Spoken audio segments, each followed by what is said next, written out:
Ochako is one of my favorite characters in My Hero Academia. She's very underestimated when it comes to fighting, she's smart, and she probably has one of the most powerful quirks in the whole series. So for today's video, we are not going to be doing an Ochako explained. Instead, we are going to speculate and try and find out just how poor Ochako and her family was at the beginning of the series before all of the students had moved into their dorm rooms at UA.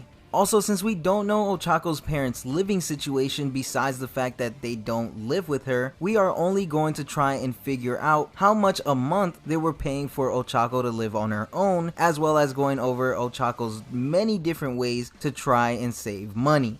So, in the beginning of the series, we find out from Ochako that the main reason why she wanted to become a pro hero in the first place was for the money. At first, it doesn't sound as noble as Deku's or Ida's reasons for becoming a hero, and surely if Stain would have overheard this conversation, there would probably be one less student attending Class 1A right about now. But when she further explains herself, we find out that her family owns a construction company, but business hasn't been very good, and in Uraraka's words, they are poorer than poor. So she wants to become a pro hero so that she could make enough money to be able to give back to her parents for everything they've done for her and make their lives easier, which is honestly very sweet and pretty relatable, and this is why Ochako will always be best girl to me.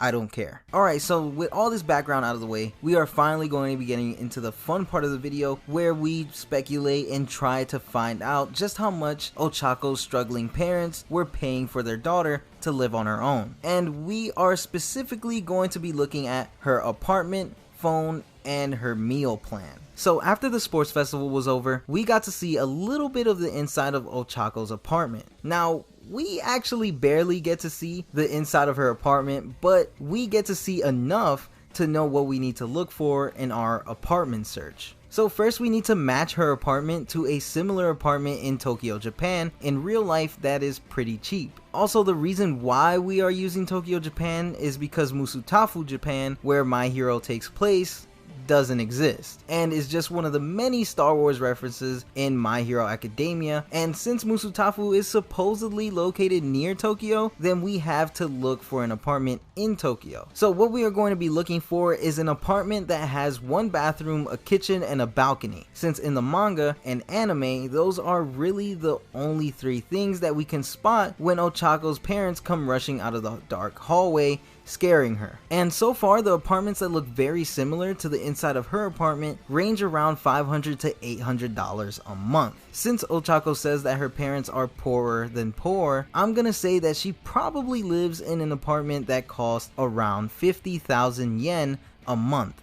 And when you convert yen to the US dollar, we get an apartment that costs exactly $476 a month. We are just going to round that up to $500 a month. And we also don't have to worry too much about her apartment bill going too high up, because in the manga's omake titled Uraraka's Touchingly Economical Life, we find out that when it's really hot in her apartment, she just endures the heat. She's basically every father's dream daughter for not touching the thermostat, and we all know how dads are with the thermostat. She also would just sleep a lot because, as she says in the omake, being awake costs money. There is one more of these omake in which I will touch upon that later, but man, do I wish there were more of these. These are honestly pretty hilarious. Next, let's move on to her phone. In season 2 episode 9 of the anime, or chapter 37 of the manga, after her fight with Bakugo during the sports festival, we see that she has a flip phone, whereas most of the characters are shown to have smartphones. For this, I figured we should go with a cheap phone plan, and the cheapest phone plan that I could find for a flip phone is about $15 a month for unlimited text and unlimited minutes. This gives us a new total of her parents paying up to $515 a month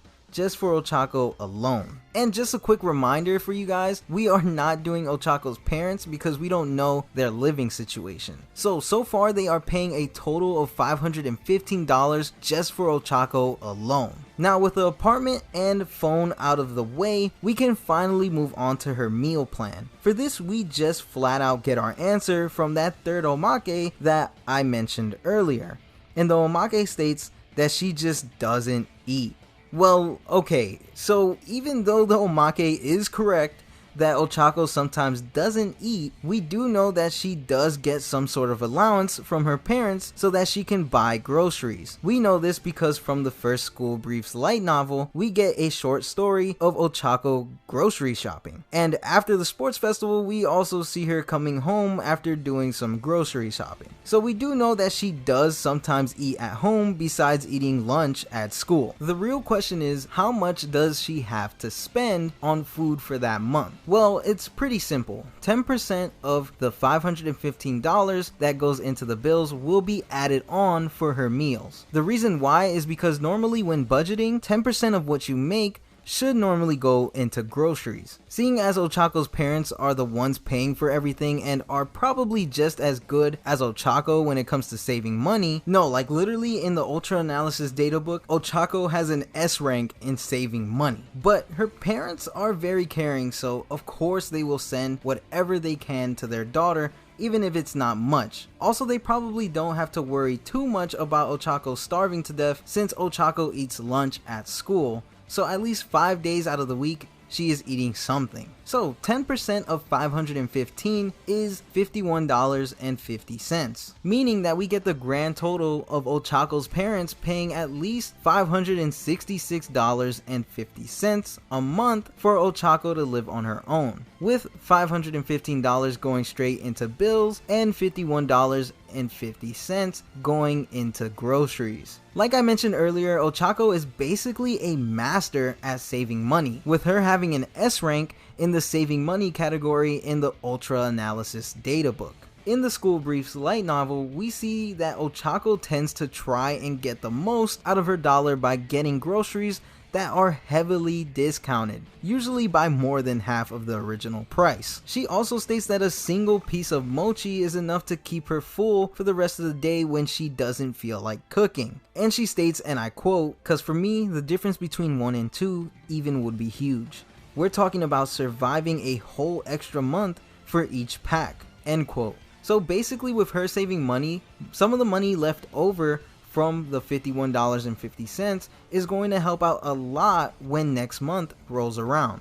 With that said, is Ochako and her family poorer than poor as stated by Ochako herself?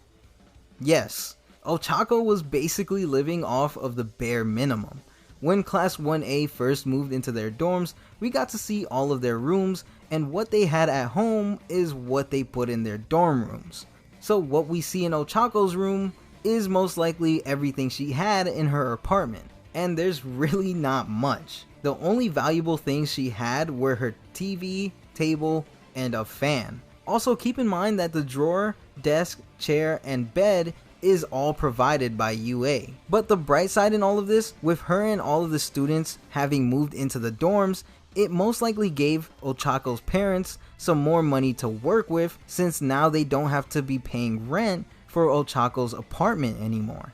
Honestly, Ochako's parents deserve some sort of award for being so supportive of Ochako's dreams and being able to pay for her to live close to the school, even though they have been so poor for so long. Also, quick side note, I'm pretty sure her parents' construction company is going to be seeing a lot more work now, especially with all of these cities being completely destroyed recently in these past couple of arcs. The sheer craziness and destruction recently in these arcs have been crazy, and I've been loving it. Hopefully her parents do get some sort of work out of it though. Now that's all I have for today's video. Let me know in the comment section below your thoughts on Ochako and her parents. If you enjoyed the video, then be sure to Detroit smash that like button below, and don't forget to share this video with your friends. If you want to see more My Hero Academia content, then be sure to also subscribe to the channel with notifications turned on to join the Showbob's Hero Academia